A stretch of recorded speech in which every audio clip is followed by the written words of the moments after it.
Yo, ranking every Billboard year end number one hit from worst to best. Hits of history. Hashtag VH1, hashtag MTV, hashtag Top 10. Let's go! Sean's been on a roll, just fucking uploading every day, I guess. After not uploading for like 10 years.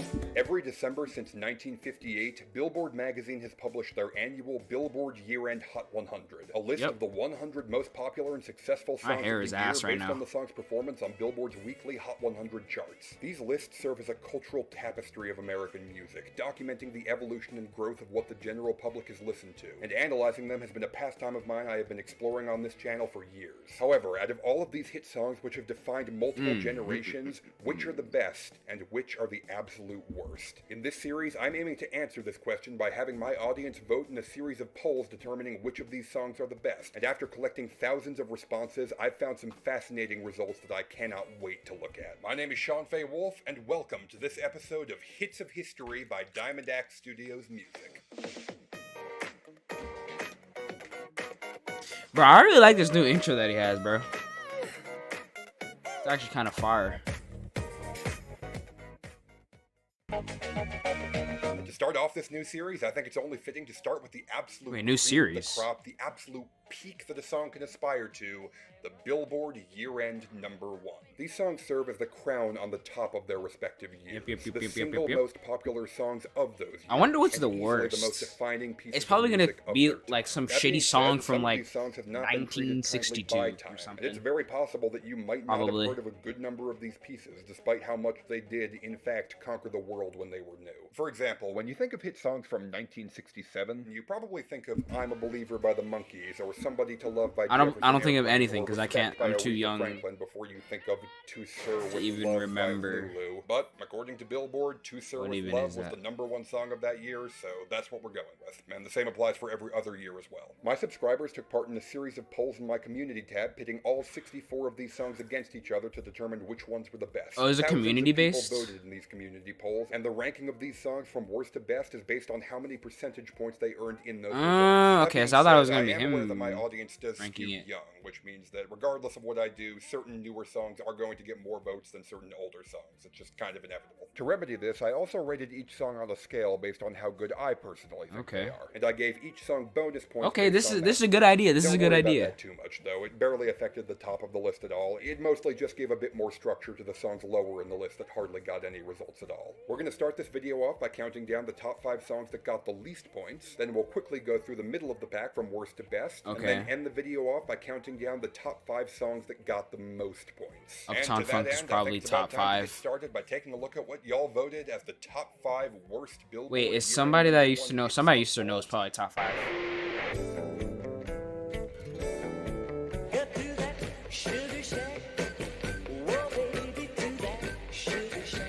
Okay, so to be clear, Wait, I don't hate bro, I was actually kind of right. 1963. I'm like 1 year off. I knew like it was gonna be like some like obscure year that I don't know, just fucking Sugar Shack. Anyone know what the song is? Except like maybe like your great grandma. I don't hate this song. Honestly, the truth of the matter is that most of the time, if a song becomes the biggest hit of the year, that means it's got some kind of legitimate appeal to it. But something's got to take the number 5 spot, and Sugar Shack is as good a choice as any. This is a dorky little pop rock song with an organ that sounds like a slide whistle about My hair is reflecting fucked. on how he met the girl of his dreams by impressing her with the expensive coffee he ordered at the cafe she was working at. Can you tell this was one of the last songs that hit #1 before Kennedy got shot? Yeah, the 60s as most people think of it, you know, the 60s that were awesome for music and horrifying for literally everything else, that took a while to truly come into its own. The first few years of the 60s were nothing but the 50s vestigial tail, and if songs like this are any indication, we wouldn't have lost too much by amputating that tail.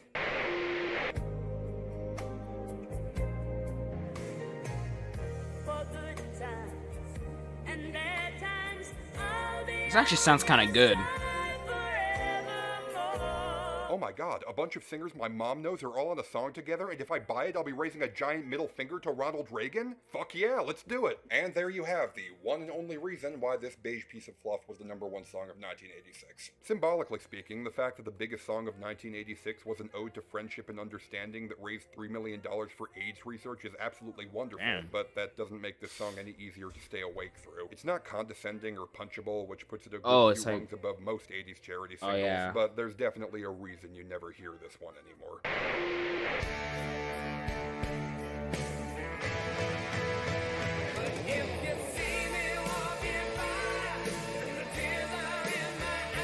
This is some bad.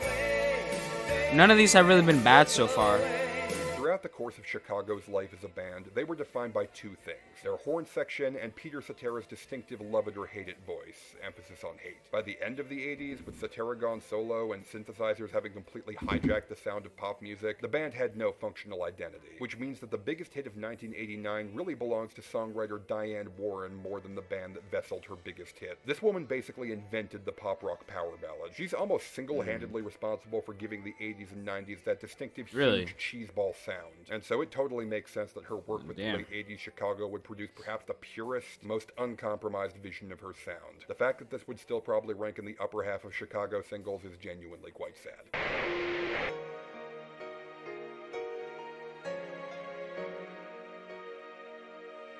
You know it's true. Oh, was it? I think there's like the worst. There was like. Was this the worst song on Todd in the Shadows list? By far the most public votes of any song in this bottom 5, which, honestly, I at least kinda get. This song does at least make an attempt at grandeur and spectacle befitting the biggest hit of its year. Maybe I'm just honestly, imagining I think this song's reputation as one of the worst of all time is at least a little bit overblown, but hey, I'm not gonna act like I don't understand it. If you need to understand why Nirvana had to come in and hit the cultural reset button in 1992, consider that most people spent every day of 1991 with this booming, shameless Hallmark schlock poisoning public airwaves. It's a song that demands your attention and offers you next to nothing when it gets it. Hard pass. And the worst Billboard year-end #1 hit of all time. Oh, I'm so dumb. I thought it was like, I'm fucking stupid. I thought 5 was the worst. Oh my god. Is... Tonight's the night. It's gonna be alright. We've now spent over half a century trying to work out what exactly Rod Stewart's husky strep throat vocal lacerations are supposed to be good for, but I feel pretty confident that the answer isn't a slimy bedroom coo. Especially one where he says this. Don't deny your man's desire. And this. Spread your wings and let me come inside. Oh, what? Also this. Don't say a word, my virgin child. Alright. Gotta lock this guy up.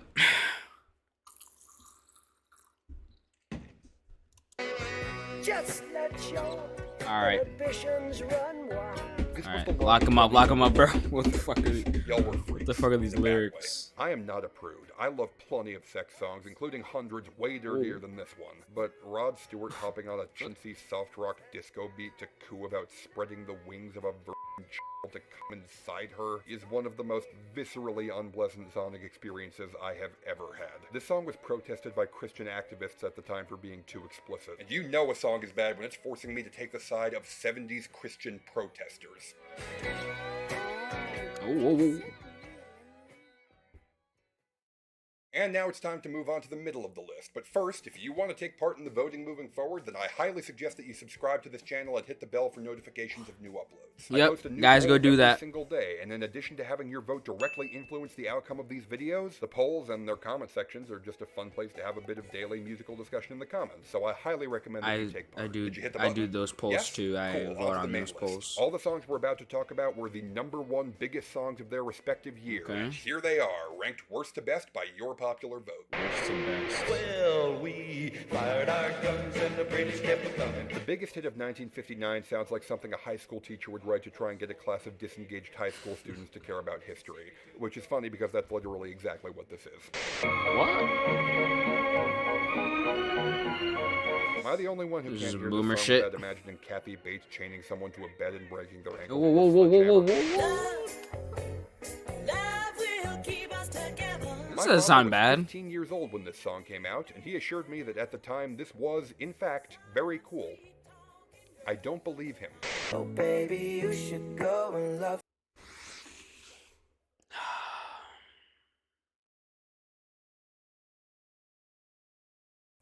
This is just objectively wrong. I don't know what to tell you. This is just objectively wrong, okay? Guys, what are we doing?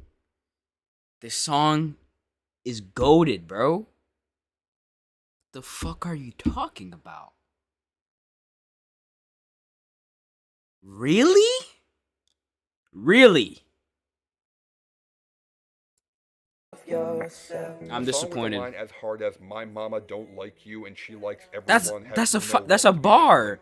That's a bar. What are you talking about? All right, guys, what are we doing? What are we doing? Come on, guys. Okay, no, well, this song is kind of shit though. Actually, it's not shit. It's just like, okay, look, people. Okay, I mean, this is like pretty much just stating the obvious.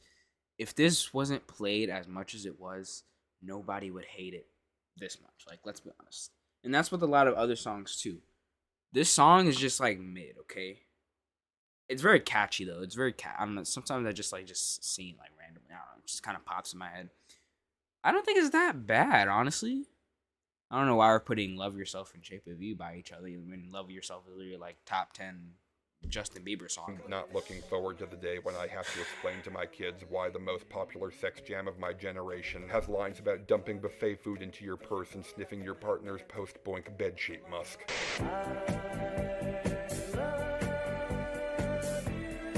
I think I've heard this actually. All the parts of 70s pop music no one wants to remember, not the least of which because it's 6 minutes long and these are the lyrics.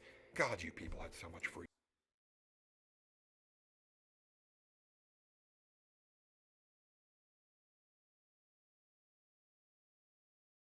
They're very basic. I'm back then. This is actually one of only 4 songs to ever become the biggest hit of its year without ever actually hitting #1 on the charts. And considering that you're not going to remember it exists by the time I get to the next one, I like think levitating.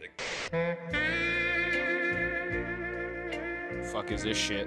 This is a very soothing and pretty clarinet solo, but the fact that a soothing and pretty clarinet solo was the biggest blockbuster pop smash of its year is genuinely quite sad. Oh god, I hope I didn't just piss off all the Acker Bilk stands. An inessential but pretty fun confluence of garage rock, Chicano rock, and goofy novelty that definitely took the big tent approach to become the biggest song of its year. Despite the fact that this is the second song on this list that never actually hit #1 on the charts, and most of you don't remember the name of the first one, despite the fact that I showed it to you 30 seconds ago. See? Huh? I'm confused. 70s haven't figured out what they're going to sound like yet? Sure, just let the catchy kid song about fucking a bullfrog or whatever go to #1. Who cares? I know what this is. And the 70s still haven't figured out what they're going to sound like yet, but holy shit are we ready to get out of Vietnam if even lightweight cheesemongers like Tony Orlando are having hits about bringing the boys home. 'Cause you had a bad day, you take everyone down. This song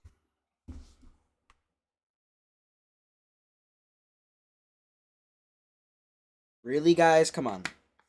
What are we guys? What are we doing? What are we doing? Come on, guys. What are we doing? song is amazing if you hear it on the radio at the end of a long, shitty day, and absolutely useless in literally any other context.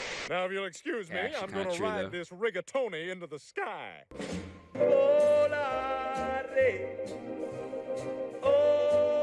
I don't typically believe in the horseshoe theory, but the fact that the first Billboard year-end #1 hit ever was a cheeky Italian chanson from Eurovision, and Eurovision didn't become big in America until, like, a year ago, has got to mean something.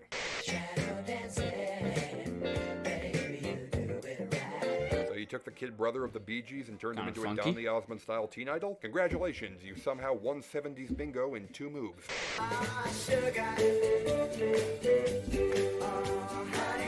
I don't know if there's any better illustration of cultural evolution than the what are we doing? Song was originally made to promote a cartoon of Archie Andrews in a band, and is now best associated with a cartoon of Renee Zellweger exploding after having sex with a bee.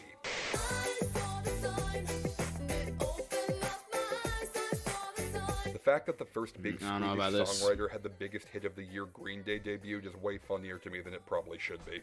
I can have another you in a minute. Matter of fact, he'll be here in a minute. It's a little odd that Beyonce's all-time biggest hit is a standard Neo radio jam and not something more distinctive or iconic. But you know it wouldn't feel quite right if Queen Bee didn't have the biggest hit of at least 1 year. And this certainly ain't a bad choice. Let me get it now. Gotta get that boom. Putting Boom Boom Boom above Irreplaceable and Love Yourself. Come on, guys, what are you doing? Number one when I was in middle school, but this kind of dark, pixelated future vibe so emblematic. It's worst to best. So this means that we're placing this above Love Yourself and Irreplaceable. Guys, what are we doing? Are you sure, like, these Patreon members are, like, real people of society? Oh, wait. Oh, it's community. It's not Patreon. Wait, is it? Is it Patreon? I don't know if it's Patreon or community. I don't know. Still, what are we doing, guys? How is Boom Boom Pow above Beyonce? No. Emblematic of the iPod Touch era gives me a level of intense affection for this song, regardless of how emblematic of the iPod Touch era gives me a level of Bro, fuck, this guy looks scary. Why does this guy look scary as hell? This guy has red eyes and shit? It's fucking staring into your soul. What the hell? Intense affection for this song, regardless of how lame it objectively is. I hold back sometimes I won't. No! This is number one. No, I'm kidding. I feel good sometimes I don't. No song has ever fully, completely, and totally represented a year in history the way that God's Plan by Drake represents 2018. Which would be really awesome if 2018 was a year worth remembering. Make sure that North Side eats. Not better than God's Plan. 1967 was a loving ode to the wise and caring authority figures in your life is more than a bit odd in hindsight. But regardless, this soundtrack hit to the Sidney Poitier movie of the same name is a quaint, moving cut that I have a fair bit of affection for.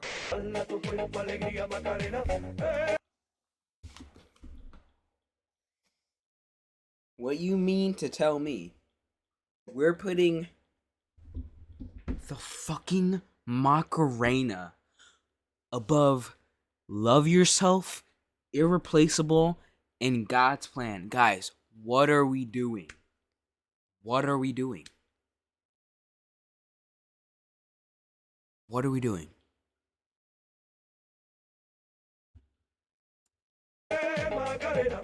This is one of the only songs I can think of that feels too big to be called a hit pop. How, guys, bro, like, we get, like, it's a cool dance, but that's it. Like, bro, there's, like, it's barely even a song. It's just telling you, like, to dance. It's a cultural juggernaut in its own right, and it's such a fundamental fact of pop culture that it's really easy to forget that most of it is just an obnoxious ditz yammering in your ear. I don't want him, couldn't stand him, he was no good, so I... Better than Love Yourself by Justin Bieber.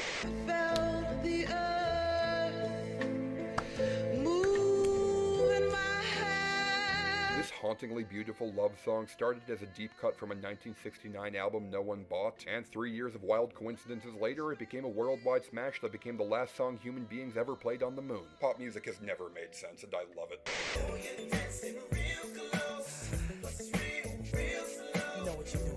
1998. Okay, I agree with this. In my lifetime, the biggest song of the year actually, was no, a rock this solid should be way R&B higher. jam, literally, explicitly, single entendrely about how fun it is to rub your boner against a girl's ass while she's dancing.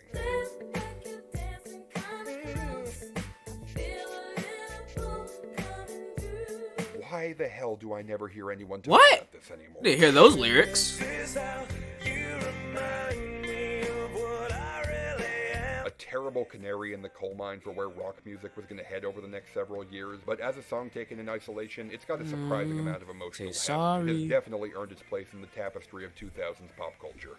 Can it be that it was all so simple then? Yeah, it's some of the corniest grandma music you'll ever hear, but I'll be goddamned if it doesn't tug at the heartstrings just as much now as it did half a century ago.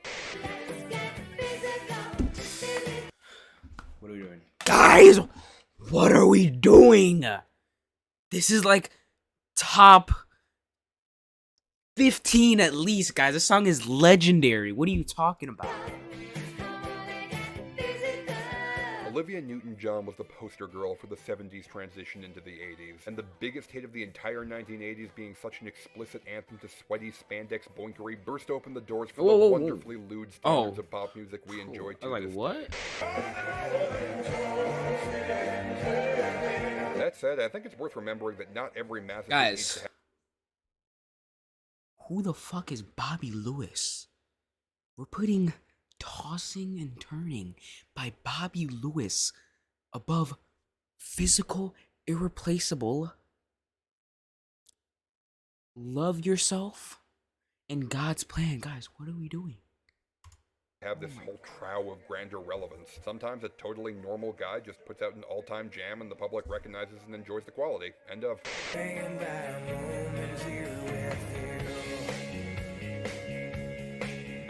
Why does this not look like it was made in 2001? Ever actually hitting #1, and as the defining song of the early 2000s rock transition from alternative into post-grunge, that feels oddly fitting. Like, this video doesn't look like 2001.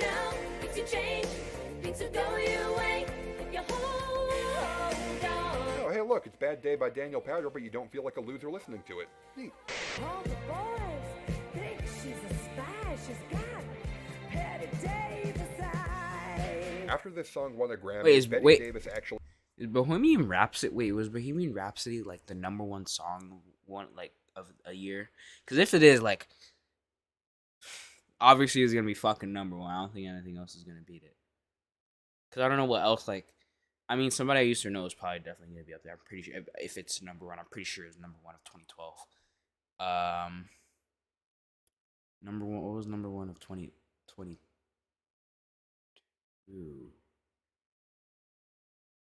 Heat Waves? Wait, guys. Wait a minute. What are Heat Waves above all of these? No shot. Maybe it's only to 2021. Maybe it's only to 2021. Finally made her grandson think she was cool. Call your grandmas, kids. Guys, we need to get real. We need to get real now. Happy? Really, guys? This is the most NPC song ever made. Like, who boots up Spotify? Like, I want to listen to Happy by Pharrell Williams. Bro. Like, okay, it's not even a bad song. It's just like it's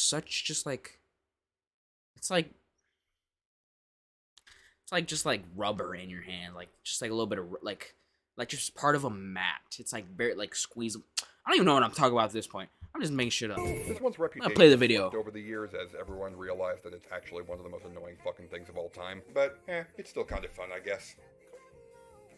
This is a metaphor.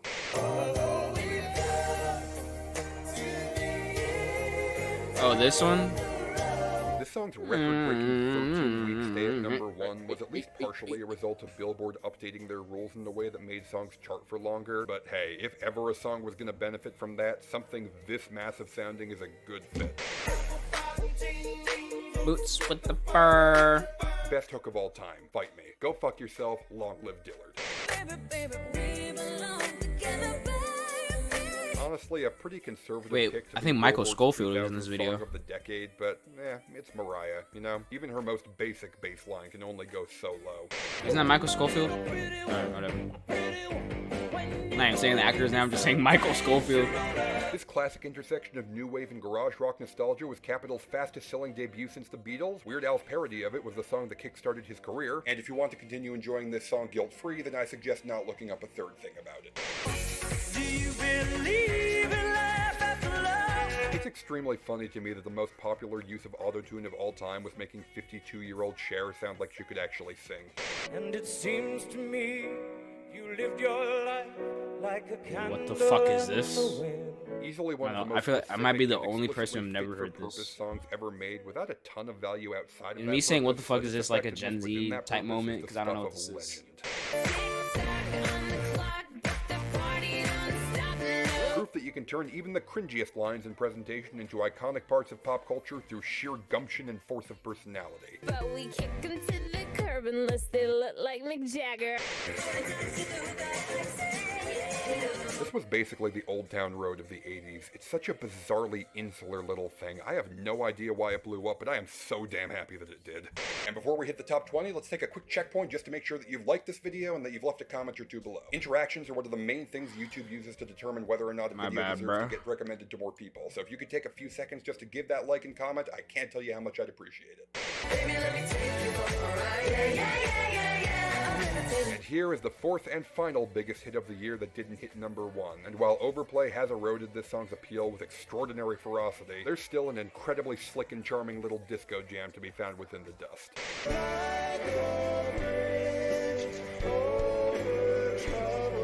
Fuck is this?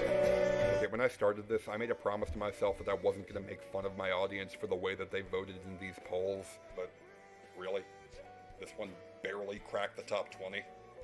Shame on you. Is this song good?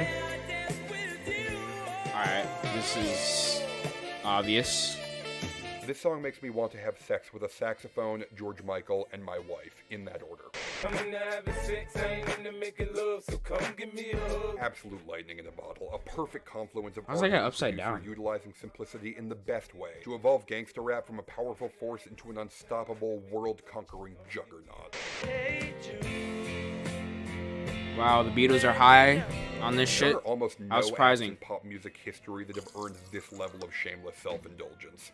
I don't have to tell you that you're listening to one of them. Wow, Whitney Houston high on this list? And I don't How need to surprising. tell you that you're now listening to another of them. The Bodyguard's a fucking terrible movie, by the way. I'm gonna ride till I can't. What the fuck are we doing? No, seriously, I'm being fucking serious. I need you to listen to me. I need you to listen to me. Why are we putting Old Town Road? Why are you putting Old Town Road at 14 on the fucking list? What are we doing?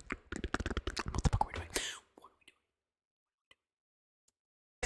we doing? Still the longest running number 1 hit in Hot 100 history, and I pray that never changes. When I think about why I love discussing the culture of pop, honestly, yeah, I actually feel the same. Like as a song, I don't really care about it, but as a phenomenon, like, yeah.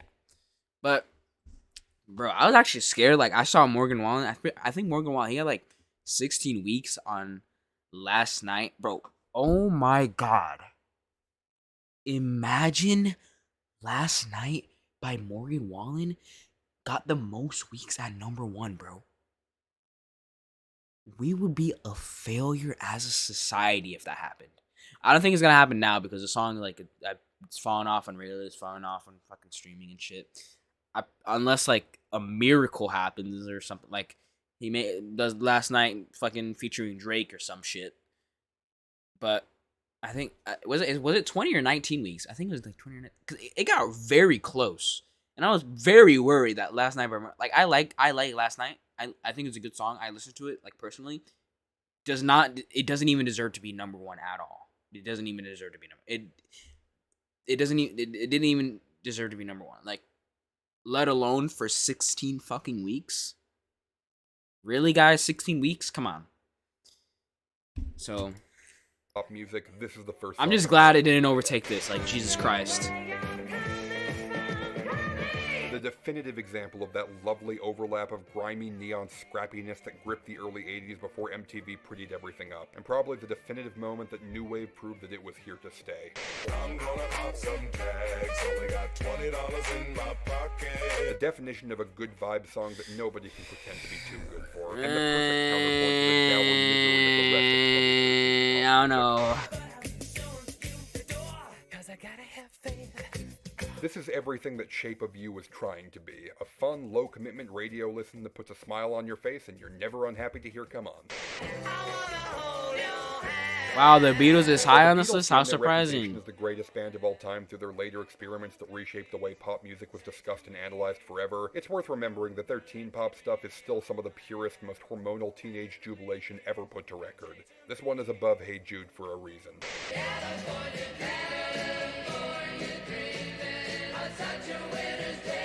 A beautiful portrait of the sense of sadness, frustration, and longing underlying the flower power of the hippie movement, and easily the most definitive autumn song ever written. No! No! No.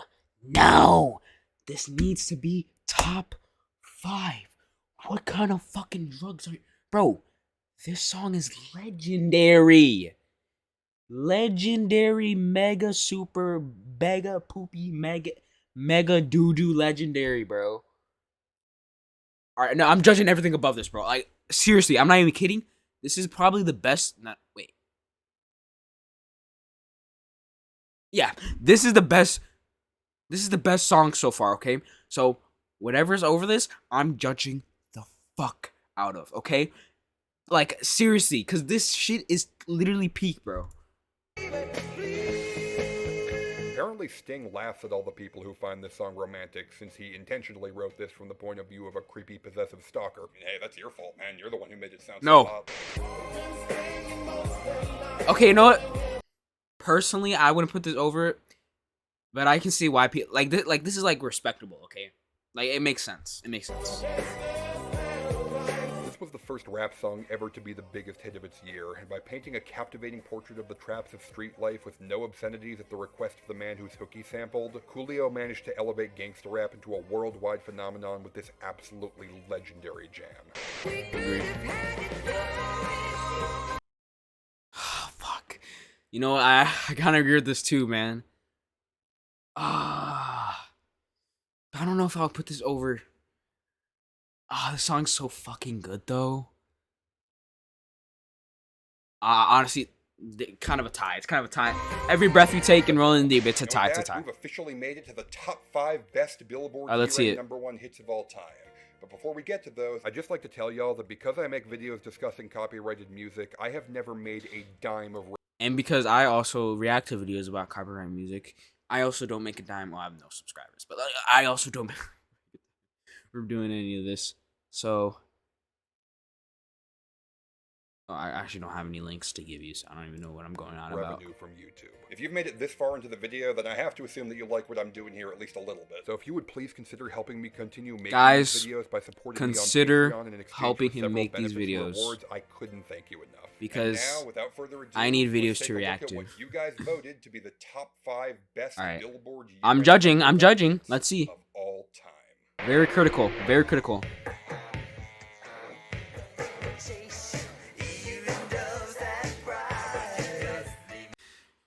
Okay, you know what? This is valid as fuck, okay? Okay, I agree. Okay. Bro, chill. Fuck. Why are you fucking yelling? I agree with this. Chill. Damn.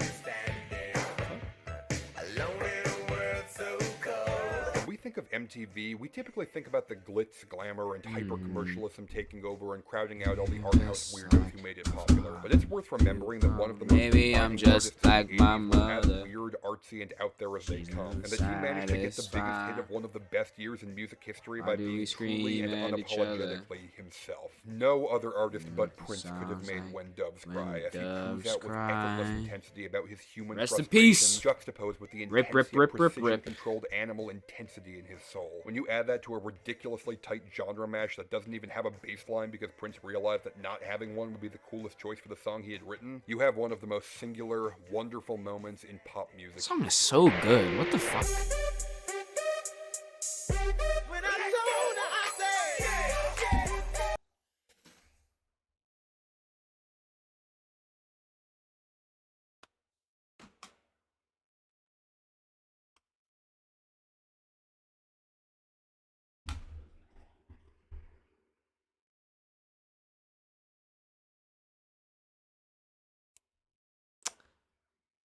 Now this just makes me fucking pissed, bro. Wait, guys. No. I'm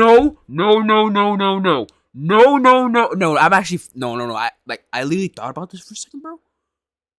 I'm fucking mad now. Wait, no, I'm genuinely furious.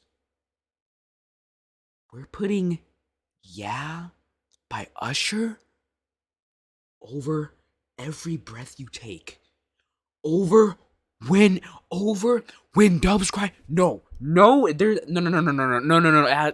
This has to be like some technical error or some shit, bro.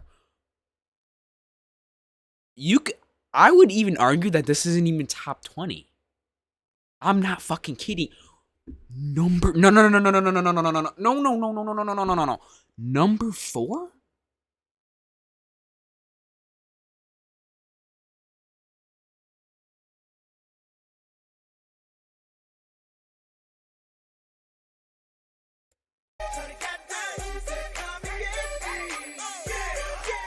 Throughout the 2000s, where you were dictated the type of hip-hop you made more than ever before or since. And while various scenes had their moment in the spotlight, the complete and utter takeover of Atlanta in 2004 has become the stuff of legend. And this song is the anthem for that. Of course, I didn't know that when this song came out. I was a 7-year-old white kid from the suburbs who heard this song everywhere and loved it because it was a total bop. And 2 decades later, my opinion remains unchanged. With the voice, beat, and flow to smack every booty that's ever existed, Usher, Luda, and John Craig. Okay, like,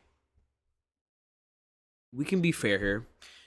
I'm a pretty young guy, okay? I'm 16 years old, okay? Of course, I wasn't fucking around for this shit, okay? I wasn't in the club going crazy to this. But, bro, Yeah by Usher above When Doves Cry by Prince? Are we on crack, meth, cocaine, weed, drugs all combined? Created a show of dominance so effective that people I'm like genuinely amazed. Like when I'm looking I'm like genuinely like amazed at how shit of an opinion this is. Get that through your fucking mind. Yeah by Usher better than Every Breath You Take. Number 4. Oh my god, wait. Bro, I'll stop pausing. Oh my god, bro. This is just so... This, like, offends me so much. Like, actually.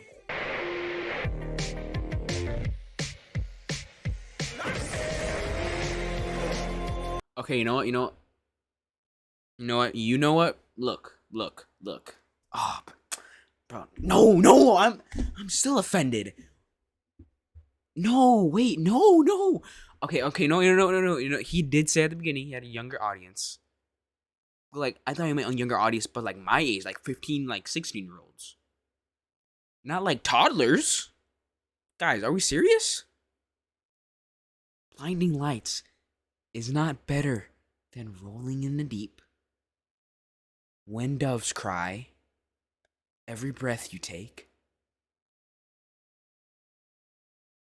No. I'm gonna say it. No. I'm gonna say it. I'm gonna fucking say it, and you can't stop me. You can't stop me. This is probably the most overrated song of all time. And I stand by that statement. I'm not kidding. Like, even without looking at this video, literally, people dick ride this song like it's a 9 to 5 for them. Look. This is a good song. I like this song. It's fun, upbeat. It's a good weekend song. This might be a bad opinion. Oh my god, this might be a bad opinion, bro. I'd rather listen to Heartless than this shit. I'd rather listen to Save Your Tears. I'd rather listen to I can name so many of the weekend songs I'd rather listen to than this shit. Okay, it's not shit. It's good, but oh my god. Better. I keep saying the same shit, but like, you have to get this through your head. Better than When Doves Cry by Prince. Oh my god. No. According to Billboard, Blinding Lights by The Weeknd is officially the single biggest pop song in American history. There are probably going to be... Not even deserved, guys. That just got me even more mad. Like, why would you tell me that, Sean? Come on, man. Are you trying to make me, like, sad? Like, are you trying to make me depressed? Like, so overrated. Oh my god. Some older people than me watching this video who roll their eyes and say that's not possible, but no. I'm not even older than you, and I agree. Like, how is that even possible? Like, bro. Oh my god. I'm sorry, you're wrong. This song actually was that damn gigantic. It was the biggest. Okay, no, actually, no, I do agree. I know how fucking big it was, but like, why though? The Why? pandemic in 2020, and then it was the most streamed song when everyone went back outside in 2021. It basically had a double-length run on the charts, and it's been completely inescapable since. And while there was once a time where I would have said it didn't deserve it, hey, what can I say? This song beat me into submission, and I loved every second of it. This is a synth-pop masterpiece. Every listen gets my heart pounding with excitement. It's just very pure and straightforward in its appeal. No.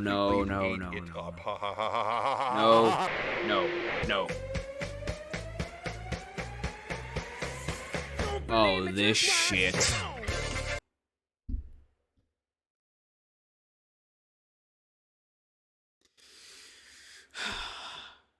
This might be the second most overrated song of all time.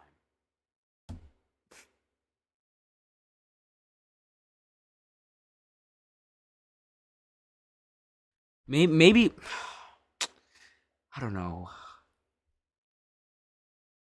Look, one thing. This is probably like a bad way to think, but like, better than When Doves Cry. That's all I'm saying.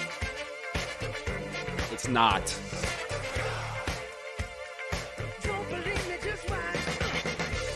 Before when I said the Macarena was one of the few hit songs that felt too big to call it just a hit song? Well, here's another one, because if you weren't paying attention in 2015, hell, even if you weren't paying attention in 2015, you know that Uptown Funk was one of the single most ubiquitous songs to ever exist. Literally the only reason people don't talk about this in the same way as the Macarena is because that one actively demanded your attention with the dance craze, while the only thing that Uptown Funk does to demand your attention is being fucking great. Jackson, Every single line, lyric, and riff of this song is an like when I say like this shit, like, oh, better than When Doves Cry, oh my god, like, I'm not saying this song is bad.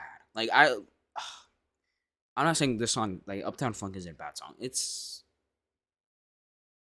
good at best.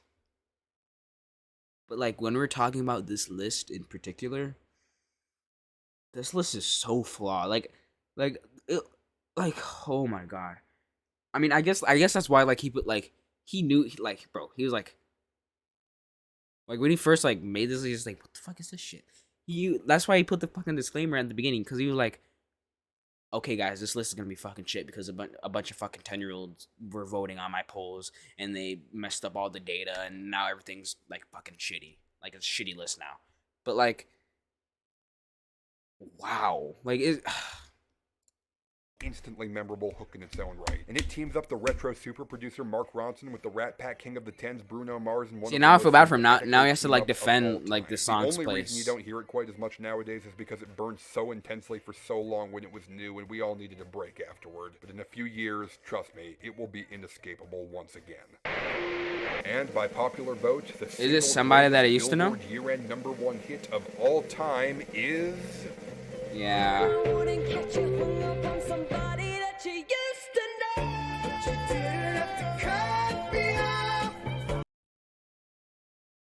Look, okay, no, I'm not gonna go on a fucking shitty rant. Okay, look. I get why this is here. Okay. I would put this in my top 5. May, and I don't think top 3. Definitely, probably top 5. 100% top 10. But #1, I would have to like sit down and like take like a week to like realize my decision, like do like a week of mental gymnastics just to put this at #1. But I get why it's here. Yep, I get why it's here. I get it. Bro, this song is 100 times. Okay, not 100 times. This song is 10 times better than Uptown Funk. How is Uptown Funk #2? This song is 100 times better than Blinding Lights. How is Blinding Lights #3? I love when shit like this happens. Where did Gautier come from? Where did he go? What was his plan? I don't know, and I don't care. I wonder, like, I always wondered this, like, for like a couple years now I've been wondering this. What if he came back? You guys ever thought about that? Like, do you guys think he would be big again? Cause like doesn't he? Maybe I don't know. Maybe I haven't read up about Gautier, but like I think like maybe did he retire from music? Cause I thought like he like went like a little band or something. I don't know. But I would definitely like to see Gautier come back, bro. I can see like TikTok fucking making like a Jersey Club remix to somebody. They probably already have done that, but like they make a Jersey Club remix to the song. It gets popular. No. Actually, no. They make a sped up version of the song, and then it gets popular, and then it goes back to number one. I'm not even kidding. That is highly likely. Highly likely that will happen. Cause like literally, I'm in high school. Like I can literally go around and ask like anybody is somebody that used to know a good song, and everyone would say yes. Everyone would. I already know, 100%. All that matters is that he was a cool, artsy weirdo who put out one of the best breakup songs of all time, and that song conquered the world purely on the basis that it was good. Very few songs are as satisfying to listen to as this one. Not just from the subtle instrumental filled in expertly by the marimba and the kimbra, which always seems to be side-eyeing and smirking at you, but from the narrative of a man painting a compellingly sour... I like that part. Wait, no, wait. I like... This is probably the best part of the song. A man painting a compellingly sour portrait of his frustrated neediness, only for his ex to come in and meteor smash him into the core of the earth. This is one of the most real, genuine, human-sounding songs ever made. You truly feel the weight and history between I'm fine. I'm honestly fine with this. If it was Uptown Funk, I would have been like, mad as hell. Captivating intrigue I don't even know how that was number 2. How was Blinding Lights number 3? Come on, guys. Turning into a generation-defining smash, which I think handily earns the spot of the best Billboard year-end. Handily earns? I don't know, Sean. I mean, did you not like the results of this video? Well, yes. Then you should subscribe and vote in my community poll. I already do. My one vote is not gonna. My one vote is not gonna win against the army of 10-year-olds that are in your community polls, buddy. Videos. Make sure you stay through the end credits so you can hear what my top patrons had. Now, that's not mad as hell, but like, I low-key am. Like, I'm not even gonna like I'm not even gonna be like, oh no, I'm not mad. Like, oh, like it was just a shitty list, honestly. Like,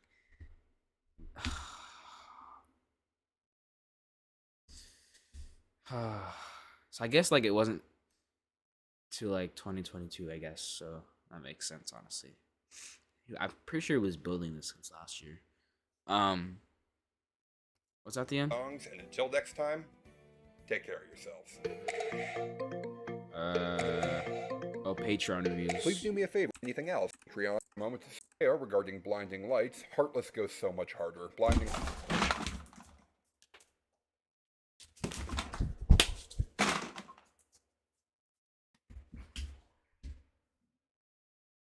What did I fucking say? What did I fucking say? I would rather listen to No, I need to marry this person. This person is literally the cook of all time. The greatest cook of all time, bro. No. Discussed in this video. From Mars Mateo regarding Blinding Lights, Heartless goes so much harder. Blinding Lights wore out with overplay for me. That is exactly, literally my take on the song. Oh. Wait. That's like my soulmate, bro. What the fuck? You like get in contact with this person. Wait, we actually have a smart person in the room. Oh my god. There's intelligent life here. Katsumi Nino regarding bad. I'm actually like, it's crazy because like,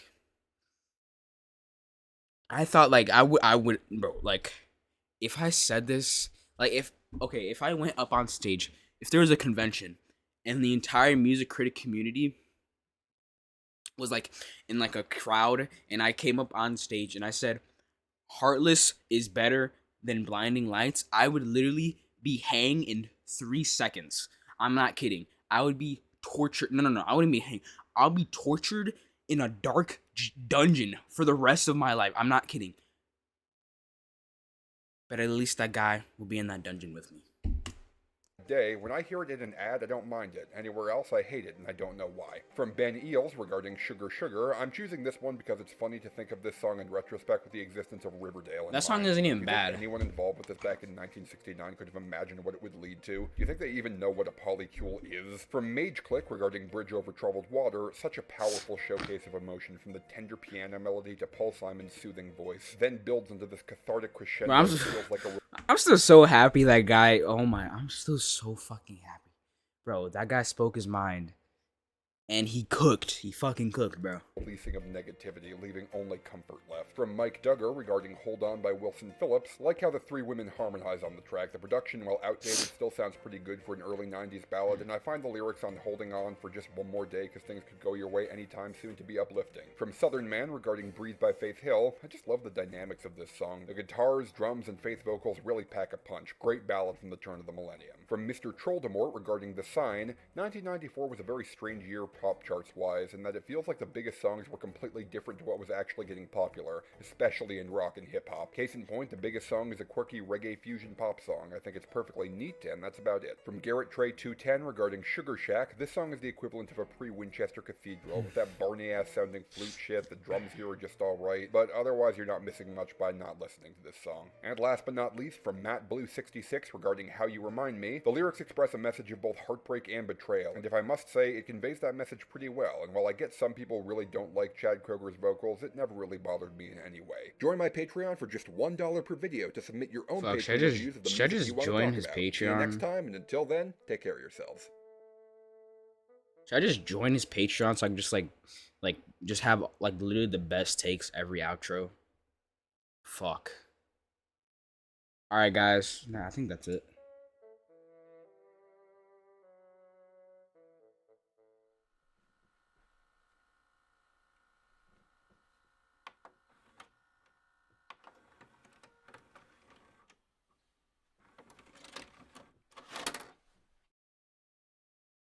Alright, good. Honestly, Sean, that was a fire video. You know, and you took all that time, make those community polls, bro. We appreciate it. Sad the list was shit, though. Like, honestly, like, bro. Oh my god. Blinding. Bro. Uptown Funk better than When Doves Cry? Like, you could just tell, like, literally the army of toddlers in his community posts were, like, botting, like, fucking these shitty-ass fucking songs to the top, okay? Look, Gautier, I get, okay? People really have a special place for that song, like, in their heart.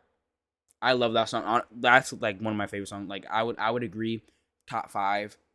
Most likely top 5, yes. But, bro... Blinding Light, bro. Hot take. Blinding Lights is not even top 15. I probably wouldn't even say it's top 15, honestly. Heartless, bro. That patron, bro. He was fucking cooking. He was fucking cooking. Heartless, way harder than Blinding Lights. I guess that's it. Thank you for watching. I know nobody's watched this because nobody watches these fucking videos, but you know. Anyone has watched this, thank you.